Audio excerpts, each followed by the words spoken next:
Breaking news చూస్తున్నాం. ఎమ్మిగనూరు నియోజకవర్గ పరిధిలోని గోనగండ్ల మండలంలోని గాజులు తిన్న గ్రామ సమీపాన గల సంజీవయ్య సాగర్ ను జీడీపీ ప్రాజెక్టు అధికారులతో కలిసి పరిశీలించి ప్రస్తుతం ప్రాజెక్టులో ఉన్న నీటి నిల్వల సామర్థ్యం, ప్రాజెక్టు చుట్టూ కట్ట యొక్క నాణ్యత, ప్రాజెక్టు గేట్ల నాణ్యత, ప్రాజెక్టు మెయింటెనెన్స్ నిర్వహణ కొరకు కావాల్సిన నిధులు, ప్రాజెక్టుకు రావాల్సిన నీటి వాటా తదితర వాటి గురించి సంబంధిత ప్రాజెక్టు అధికారులతో అడిగి తెలుసుకుని ప్రాజెక్టు పరిధిలో గల ఆయా గ్రామ ప్రజలకు తాగునీటికి ఇబ్బందులు లేకుండా చర్యలు తీసుకోవాలని అధికారులను కోరుతున్నారు ఎమ్మిగనూరు నియోజకవర్గ శాసనసభ్యులు డాక్టర్ బివి జయనాగేశ్వరరెడ్డి.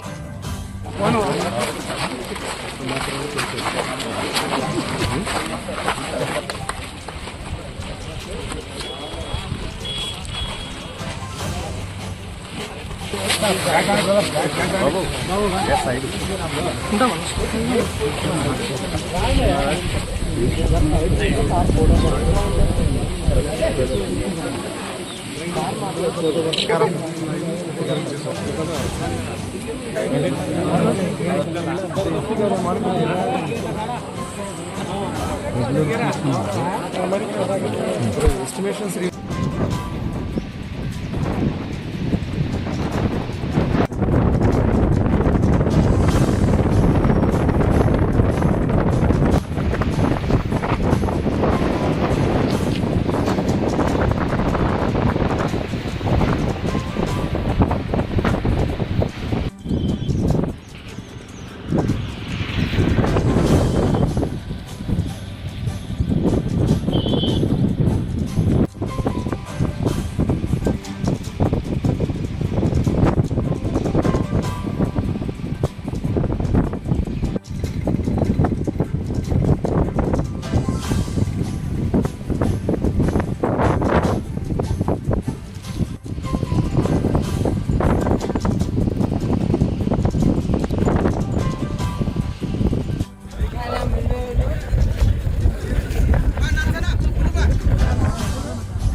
రివైజ్.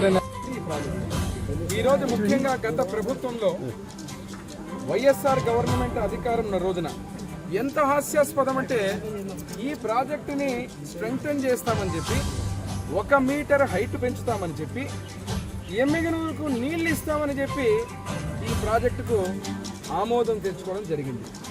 50 కోట్లు 45 నుంచి 50 కోట్లు ఉన్నటువంటి ఈ ప్రాజెక్టుతో మళ్ళీ కాదు మేము ఎమ్మిగనూరుకు నీళ్ళు ఇస్తామని రివైజ్డ్ ప్రాజెక్టు 137 కోట్లకు తీసుకొని వచ్చి ఈ 137 కోట్లతో ఈ ప్రాజెక్టు దాదాపుగా 40 నుంచి 45 కోట్ల పని పూర్తి చేసి ఇక్కడ కనీసం ఈరోజు 500 క్యూసెక్లు 1000 క్యూసెక్లు పొరపాటుగా వర్షం పడి ఇక్కడ నీళ్లు వస్తే గేట్లు వెత్తడానికి కూడా లేనటువంటి పరిస్థితుల్లో ఈ ప్రాజెక్టును తెచ్చిపెట్టిన ఘనత సిగ్గుమాలినటువంటి వైసీపీ ప్రభుత్వం. ఈరోజు ఇక్కడ ఉన్న అధికారులు నేను ఇప్పుడే మాట్లాడుతున్నాను. ఎవరైతే ఇక్కడ శాంక్షన్ చేయాల్సినటువంటి పనులు చేయకుండా ఇక్కడ చూస్తే పూర్తిగా అవినీతిమయం, పూర్తిగా దీన్ని కమిషన్లతోటి కక్కుర్తిపడి మొత్తం పనులు మాత్రం చేయకుండా ఈరోజు గాజుల్దిన్న ప్రాజెక్టు కింద ఉన్నటువంటి గ్రామాలన్నింటినీ కూడా ప్రమాద స్థితిలో పెట్టినటువంటి పరిస్థితిలో ఇక్కడికి వచ్చి నేను చూస్తూ ఉంటే అనిపిస్తూ ఉంది ఏం చేశారు 5 సంవత్సరాలు. ఈ 5 సంవత్సరాలు కేవలం అవినీతి కోసం ఈరోజు డబ్బులు దండుకోవడానికి తప్ప ఇంకా వేరే చేసినటువంటి పనులు ఏమీ లేదు. నేను రేపు అసెంబ్లీకి ప్రమాణ స్వీకారానికి పోతున్నా. ఏదైతే ఇరిగేషన్ డిపార్ట్మెంట్ ముఖ్యమంత్రి గారి దృష్టికి కూడా తీసుకెళ్తా, దీని మీద ఎవరైతే అధికారులు కానీ గతంలో చేసినటువంటి పనులన్నీ కూడా ఒక ఎంక్వైరీ చేయించి ఇక్కడ ఉన్నటువంటి తప్పుడు తడకల